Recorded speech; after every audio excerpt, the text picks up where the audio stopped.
بسم الله الرحمن الرحيم. شهر رمضان الذي أنزل فيه القرآن هدى للناس وبينات من الهدى والفرقان. قال النبي صلى الله عليه وسلم: إذا دخل رمضان فتحت أبواب الجنة وغلقت أبواب جهنم وسلسلة الشياطين. صدق اللہ العظیم. میرے بھائیوں، اللہ تعالیٰ نے رمضان میں بندوں کو 5 انعام سے نوازا ہے.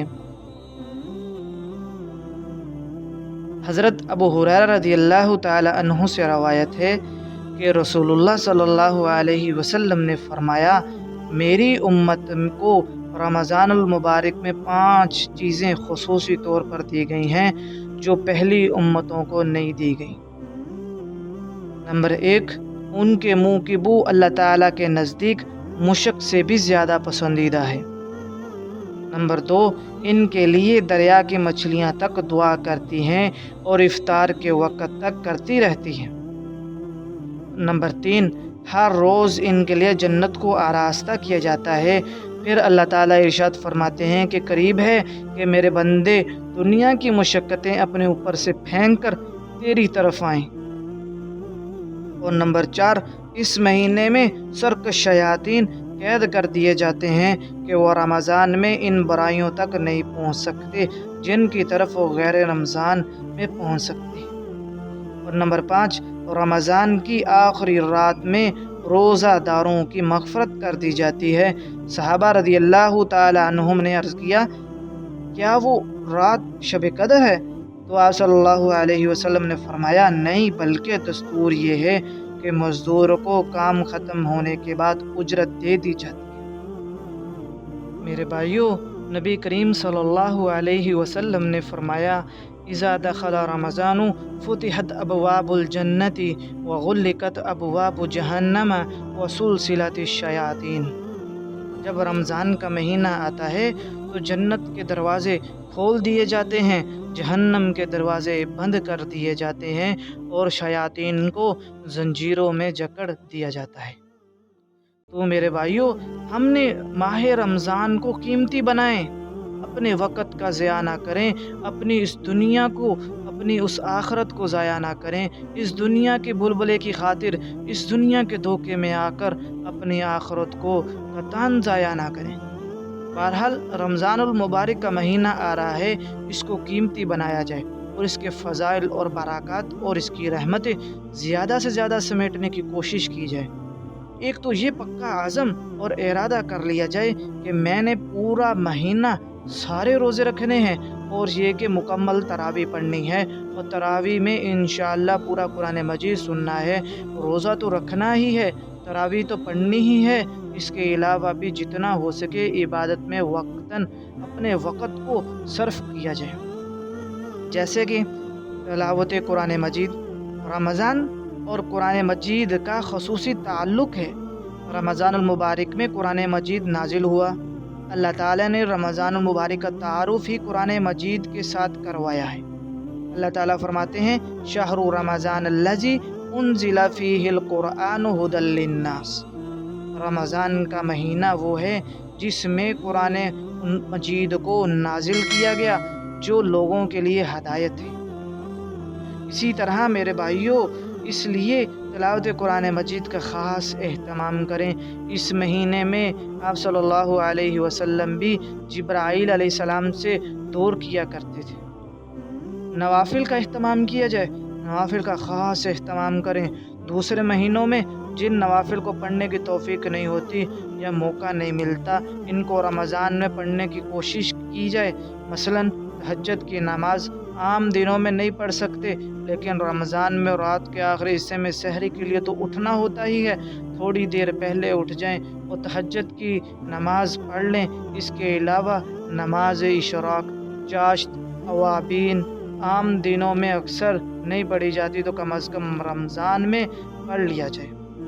اور میرے بھائیوں، ایک عمل جس کی احادیث مبارکہ میں بہت زیادہ فضیلت آئی ہے، وہ یہ کہ اللہ کے نبی صلی اللہ علیہ وسلم نے فرمایا جو آدمی اللہ کی رضا کے لیے 40 دن تکبیر اولیٰ کے ساتھ نماز پڑھتا ہے، اللہ تعالیٰ اس کو 2 پروانے اور انعام عطا فرماتے ہیں، ایک جہنم سے بری ہونے اور دوسرا نفاق سے بری ہونے کا۔ یہ بہت بڑا انعام ہے کہ آدمی کو دنیا میں منافقت سے حفاظت مل جائے اور آخرت میں جہنم سے نجات مل جائے، اور اس کو اور کیا چاہیے؟ رمضان المبارک میں اس پر عمل کرنا زیادہ آسان ہے، اس لیے اس پر ضرور عمل کیا جائے۔ اسی لیے میرے بھائیوں، ان نیک اعمال کے ساتھ ساتھ صدقہ خیرات کی کثرت کیجیے۔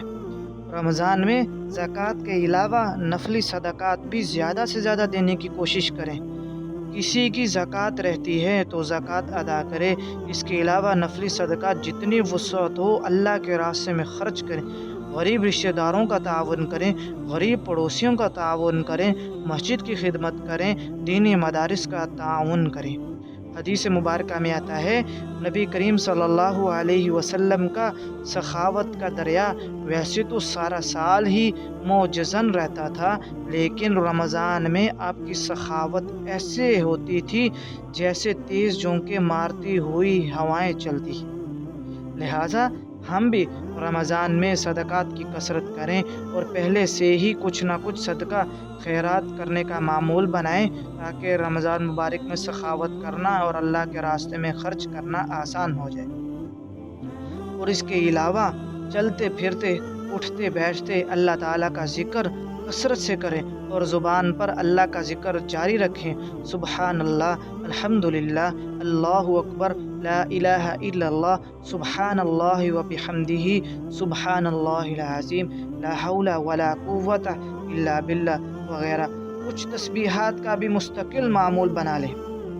اور اسی طرح میرے بھائیوں، رمضان المبارک میں خاص طور پہ گناہوں سے بچنے کا اہتمام کریں، سابقہ گناہوں سے پکی توبہ کر لیں، اللہ کی رضا حاصل کرنے کا پورا عزم کر لیں کہ ہم نے اللہ کو راضی کرنا ہے، اللہ کی رضا کو حاصل کرنا ہے، اور پکا ارادہ کر لیں کہ دل کو گناہوں سے اور برے خیالات سے پاک کریں۔ دل جب گناہوں کی آلودگی سے پاک ہوگا تو اس میں نیک اعمال کی نورانیت اور روحانیت زیادہ آئے گی۔ اور اللہ تعالیٰ نے روزوں کا مقصد اور فلسفہ بھی یہ بیان کیا ہے کہ لعلکم تتقون، کہ تم پر روزے کس لیے ہم نے فرض کیے ہیں؟ اس لیے فرض کیے ہیں تاکہ تم متقی بن جاؤ، تقوی اختیار کرنے والے بن جاؤ، گناہوں سے بچنے والے بن جاؤ۔ تو میرے بھائیوں، مستقل کوشش کریں گناہوں سے بچنے کے، جتنا ہو سکے گناہوں سے بچیں، اور یہ پختہ ارادہ کر لیں کہ ہم نے اپنی زندگی کو اللہ کے احکامات پر عمل کرتے ہوئے گزارنا ہے، دنیا کی خواہشات پہ، دنیا کے اس دھوکے میں نہیں آنا۔ ہم نے اپنی خواہشات پر کبھی نہیں عمل کرنا، ہم نے اللہ کے حکم کو پورا کرنا ہے۔ اولین ترجیح ہماری جو ہونی چاہیے وہ اللہ کا حکم ہونا چاہیے۔ ہمارے حکم میں جہاں ہمیں حکم کسی کا اللہ تعالیٰ کا حکم ہو، جو کرنے کا حکم ہو، ہم نے وہی حکم کرنا ہے، ہم نے دنیا کے چکروں میں نہیں آنا۔ اور اسی طرح دعاؤں کی کثرت کی جائے رمضان مبارک کو قیمتی بنانے کے لیے۔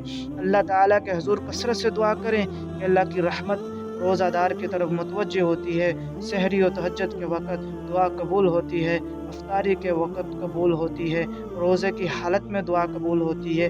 یہ سب نوازنے کے بہانے ہیں، بس ہم مانگنے والے اور لینے والے نہیں بن رہے۔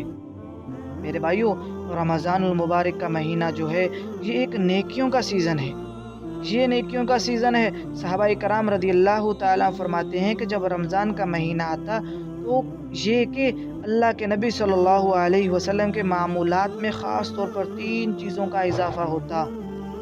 نمبر 1، زیادہ عبادت کرتے، نمبر 2، زیادہ سخاوت کرتے، اور نمبر 3، دعا زیادہ سے زیادہ کرتے۔ تو دعا ہے کہ اللہ تعالیٰ جو کہا سنا گیا ہے ہمیں اس پر عمل کرنے کی توفیق عطا فرمائے۔ وآخر دعوانا ان الحمد للہ رب العالمین۔